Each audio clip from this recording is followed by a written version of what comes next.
In the last episode, we went down the rabbit hole discussing who actually knows best when it comes to kids and education.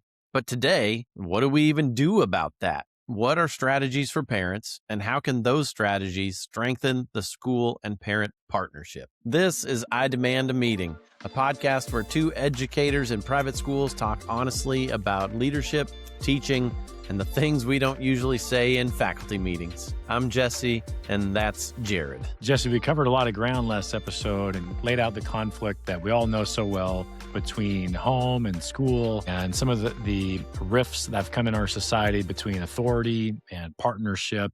But we all know that every parent wants what's best for their child. And so while we try to answer that question about what's best for my child, Jesse, let's dig in a little bit into some actual scenarios that for parents, we think might be really good takeaways in this episode. Some things that you can take into your own parenting style, the way you interact with your local school that your children attend. So, Jesse, fire me up here with a little bit on a story of how our parents hear and interact with information. Yeah. So it's a bit of a personal story. It's anecdotal where I got to see kind of the evidence of the research that I've done and the reading and the thinking that I've done on this topic come to life and fruition in a really impactful way for me. It was like, oh, this is what it actually looks like. And so leading into the story, so parents, this is like, what do you do with the daily debrief? What do you do? In the last episode, we talked about the adolescent propensity towards exaggerated thinking, which looks like exaggeration, embellishment, misrepresentation, where their interpretations of reality just may not be all the way aligned with what actually happened. So, and we talked about that comes in the daily debrief. So here was my situation. I was at a softball game. My daughter was playing and she was in 10th grade, 15 years old. So less than developed prefrontal cortex, right? And there was a play that happened at second base where our team's runner running into second base, sort of bumped into the second baseman, the player that was playing there, that resulted in our player ending up on the ground. Pretty minor, nothing major to it, right? Well, when we got into the car, then the story was, Dad, did you see what happened out there? Their player totally picked up and body slammed our player onto the ground and was kind of going on and on about that and how big of a deal it was. Except that, I watched it happen with my fully developed prefrontal cortex, and that's objectively not what happened.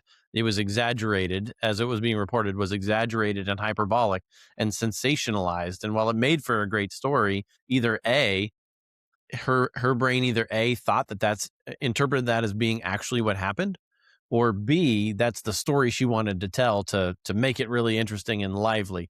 Now, I want to go back to what we talked about in the last episode, Jared, and is like, if you're a parent listening, so are you calling my kid a liar? It's important we say no, because it's a biological thing that happens in them, where they're just kind of naturally inclined this way. One, because Proverbs 22:15, folly or foolishness is bound up in the hearts of the young. But two, they have not developed the discernment that comes through the prefrontal cortex to interpret things as they may really be.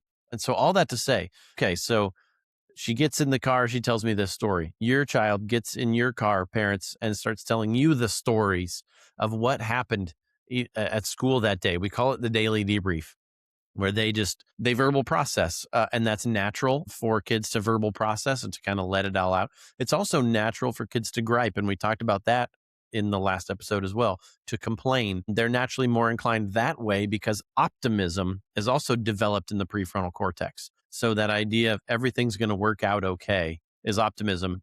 And so they're naturally inclined toward the negative. And so, okay, so what do we do, right? So I have a couple things, Jared, that I want to present, and you can fill me in on what you think of that or how it might look in your families. There's 3 steps to it: to listen, to empathize, and then to coach if they're coachable. So listen to what they're saying and don't interject. Just let them get it all out. Let them get all the way through.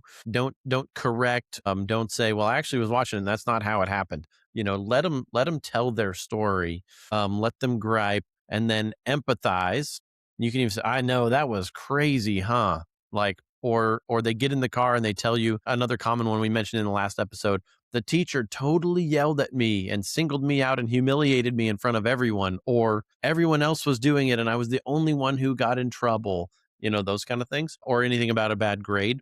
You listen, you empathize, and what that and it's crucial what that looks like is, I'm really sorry that happened to you. That must have been really tough. And I'll be here for you if you need me as you're walking through it.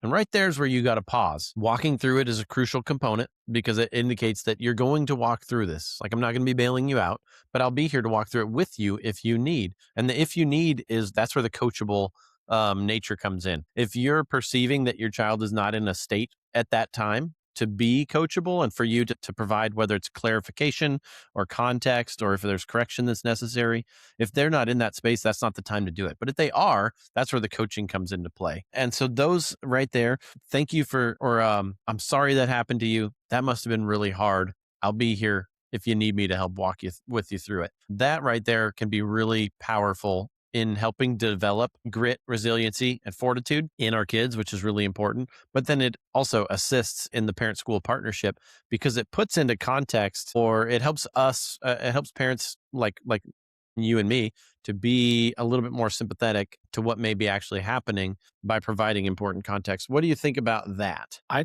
Your advice on the listening side, because you didn't just jump to, hey, parents, go to the school and do this. You started with the parent-child relationship. And I think that's the discipleship piece in a Christian school context for those that are in that environment. It might be a mentorship context and maybe a public school environment. That's the skill that we're trying to teach. And sometimes we lose all of that. There's a child involved or multiple kids, there's parents involved, the school's involved, but we sometimes miss that the whole point of the educational experience is to help out the child understand what really is going on. And the parent, that the way you just described, the idea of being empathetic towards a situation, that's their context, that's their world, that's how they heard or saw things. And to your point earlier, it doesn't mean that every time a child says something, we're not saying that it's totally 100% inaccurate. There's just a tendency or a bias, if you will, for exaggeration of those stories. And as longer and longer they've been maybe sensationalized and passed around, or if time is spread, legend creeps in a little bit and the story gets bigger and bigger. So you're not wrong in that whatsoever. I do appreciate the fact we're pointing this back to the development of the child. Yeah, that's a good point. And you bring up something important. We alluded it into the last episode as well. Like, we're not saying there aren't severe things that need to get reported to the school for the school to take action on. But going back to last episode, just consider the source, consider if there's additional context. I like to talk a bit about outrage calibration. Like, as parents, there are some things that we should legitimately be outraged over. And then there are some things that are just minors that don't necessitate a response or a reaction of outrage. I would say, Jesse, in the connection to, as you said, of the development skills of the child, how the parent is parenting, if there's one more bridge to cross, is when you decide as a parent to head over to the school side and involve the school administration, possibly, or whoever's involved in the situation, start with a question, start with inquiry, start with coming to an understanding of where the school stands. Often, I would say 90% of the time when I've been around the other side of the table, when a parent comes to the school and let's say they've bought into 100% of the story they've heard from a parent, a group me, a child, or some combination thereof, if the parent comes in kind of guns blazing and says, this is what happened, this is what you're going to do, or something anywhere along those lines, almost 100% of the time, it's not going to work out. Come in, even if it's a situation you're very sensitive about, come in with a posture of inquiry. Allow the school to share its perspective on what they've found so far. And many times, Jesse, you know this, sometimes the school doesn't have all the information yet. If this just happened last night, back to your example, that might have happened at a game last night, and now you're trying to knock down the doors at 8:30 in the morning. I guarantee you that full investigation of what transpired has not happened yet. So come in with a heart and posture of inquiry. You'd be amazed as a parent, just that small shift in that posture will go a long way in partnering with the administration. And when those two things are working in harmony, the partnership works beautifully. And so the question we asked last time was, well, who knows best and what does that look like? And now the goal for today being to present strategies, again, that will help. And so in that who knows best question, what about this idea of, well, I perceive that my child is suffering, whether it may be academics, it could be playing time in sports, it could be a position on JV or varsity, could be social grouping things, like any number of things. And it is a natural, I think, for parents to, when they perceive their child to be suffering, to want to intervene and alleviate them of their suffering. But I think it's important that we distinguish between suffering and productive struggle or struggling well. Because if we want our kids to develop grit, resiliency, and fortitude,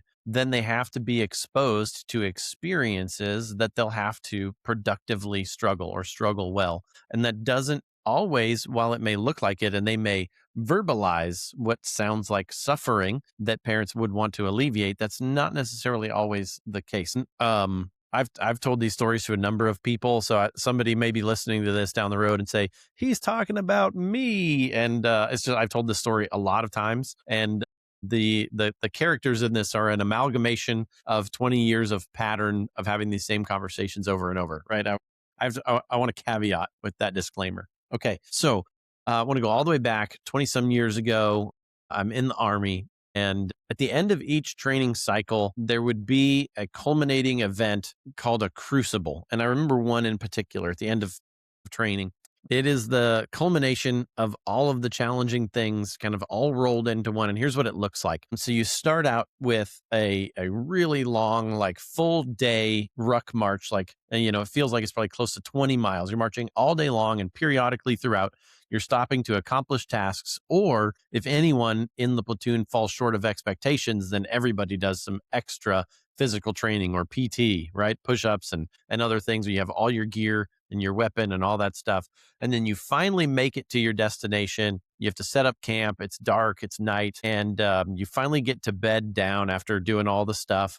And then middle of the night, the staff, the sergeants wake you up in a crazy way. Say, for example, they'll say somebody has brought contraband into our unit area. So then everybody has to get out of our little makeshift tents, and they say, dump all your stuff out here in the middle so we can go through it, make sure there's no contraband. And then right when they do that, everybody's out there and you're in, a half sleep stupor. They'll chuck a CS gas grenade or, tear gas to where you've got to grab your mask and your equipment and mask up against it. And then right as you're doing that, then they'll simulate an attack out on the perimeter of the little area that you've got to respond to that, your defensive position, and respond. And then, so that all happens. And then eventually you stop, you get to go back to bed, not for long, and you're all, out of sorts. Then you get up the next day and have all these certification challenges. So maybe it's weapons training, land navigation, those kind of things for certification while you're tired, you're sleep deprived, you're hungry because they're rationing food and you're eating off of MREs and all of that. And then you go through that throughout that day. And then you march home overnight and have the completion ceremony that following morning with, an overnight march all the way back to where you were. All that to say, and here's the crux of it. Going through that experience revealed to me how deeply I can dig inside myself, because they pushed me to limits that were way beyond what I thought I could endure physically or mentally. It was very challenging. And what that taught me was the depth of my own personal resolve. Here's the thing. If someone had intervened, say it was maybe an officer to come visit or some outside factor intervened and said, man, these guys look really tired. These guys look hungry. This looks too hard. Sergeants, we need you to scale it back, or we need to pull these guys out, or just reduce this activity, or let's spread it out over a number of days and make sure they're well rested, or those kind of things. Had that happened, I would have never had the opportunity to know how deeply inside myself I could dig and what my actual level of fortitude really is. Similarly, when we as parents identify what we perceive as our kids' suffering, if it's actually struggling well, and in an attempt to alleviate what we perceive as our suffering, we desire to intervene. And so in this case, it would be like communicate with the school, and whether it's a homework or academic load or athletics, all those things. If we take away the opportunity for our kids to struggle well, then we rob them of learning and developing their own grit and resilience and fortitude, and learning the depth of their own inner strength for tackling the challenges that are in front of them. And so, Jared, what I would say, and I want to get your feedback on this, how do we distinguish or discern between suffering and struggling well or struggling productively? When is a reasonable time for a parent to intervene with the school and request some, an accommodation of some sort, whatever that might be, in light of that story I told? That's an awesome illustration, man, and how profound it was impacting your life and developing your character into even your adulthood and all that. I think the first thing to answer on the suffering piece is we categorize a lot of things as suffering into your illustration. Not everything is suffering. Let's make sure we understand the difference. Struggling is a normal part of the learning process. If we're honest in our culture, we don't like struggle on the club volleyball team, the traveling baseball team, or at school. We just don't like any type of struggle. And this goes back to our illustrations of, I think it was the curling parent you described last time. This make sure it's just right, kind of hits that sweet spot, if you will. So if that's the case, then everything becomes suffering. No, no, there is a difference here. If there's a situation where the student is repeatedly, and I think that's the key, repeatedly unable to do fill in the blank. Let's say you're a parent and you're being swamped by a homework load. Let's say somebody's picking on your child in your mind, your estimation, all the time. There's a repetition involved. That's where I think as a parent, you have to ensure that there's some type of intervention that's taking place. Now, it doesn't mean you need to go down to the school and demand that 5 things happen, but it does mean you need to have a conversation and initiate that inquiry process. What that does is model to our students, okay, let's say I come home and I hear one of my kids say, "Oh, I heard about this kid said this to me today, and or this teacher did this," and I think, okay, and I hear them out, and I try to empathize, as you said, I let them tell the story, and not to say I brush it off, but okay, that was a Tuesday, and then I move forward, and now let's say it's a week has gone by, I hear nothing. I'm not assuming no news is good news, but that's not a general bad idea. But let's say now that same idea, somebody's getting picked on or a teacher, I'm now seeing a pattern. And I've let some time go by, so I'm breathing a little bit here as a parent. I think that's the time, Jesse, where the probability of maybe there's a situation beyond just a little bit of good natural struggle, a little bit of social conflict's okay. Something with the teacher maybe is a little bit off, that's okay. But now it's happened 2, 3, 4 times. I, as a parent, should probably initiate that inquiry, which that should go to the teacher if it's the classroom, of course. If it's a social situation, depends on the characters involved. But you get the idea. We are not trying to lump all of the problems into one box and saying, hair on fire situation, call the fire department, shut the thing down, red alert. We're trying to avoid all of that because our children do not learn when we act that way as parents. Yeah, that's good. That's a good word. So, Jesse, in addition to thinking about the suffering versus the struggling, we in education think about the time horizon. When parents get too focused on the here and now, we forget that, oh, yeah, this is a child I'm developing over a decade plus, maybe even 2 decades. So, if that's the case, I need to think differently about how time works. So, tell me about this idea of short term versus this long term approach when it comes to conflict and resolution. Yeah, good question. We talk about that a lot where I'm at a secondary building, so I have 6th through 12th grade, but for high school, we regularly say in my building, we're not preparing kids for the next 4 years out of here. We're preparing kids for the next 75. And so that's I kind of like our that. time horizon. So then, based on that question you just asked, and this kind of logical progression from the daily debrief to the struggling and when and how to engage with the school in this partnership of respectful appreciation of each other's roles, that question then comes up if we have these meetings, and I've heard it phrased 2 ways. One, you're setting my child up to fail by what you're doing, or two, you don't want what's best for my child. And that last one in particular, you don't want what's best for my child. So whether it's a playing time thing or an academics or a workload, the time horizon is really important because what may be best for a child in the moment may actually have counterproductive long-term impacts, and then vice versa. So what we as a school are thinking about, and again, in our expertise, and I'd hope we could come in unity on an understanding would be, I don't want to do anything in the short term that would have negative impacts long term. So what that would look like would be, if we intervened and decided to make something, to make an accommodation, to make something easier, more reasonable, if it's going to take away, like we said, that opportunity to develop grit, resiliency, and fortitude, those are long term skills that the child would need. And so we have to define and agree upon what we're looking at and what we're measuring when we talk about what's best for the child, and make sure we're thinking of a long term horizon so that an intervention doesn't become counterproductive.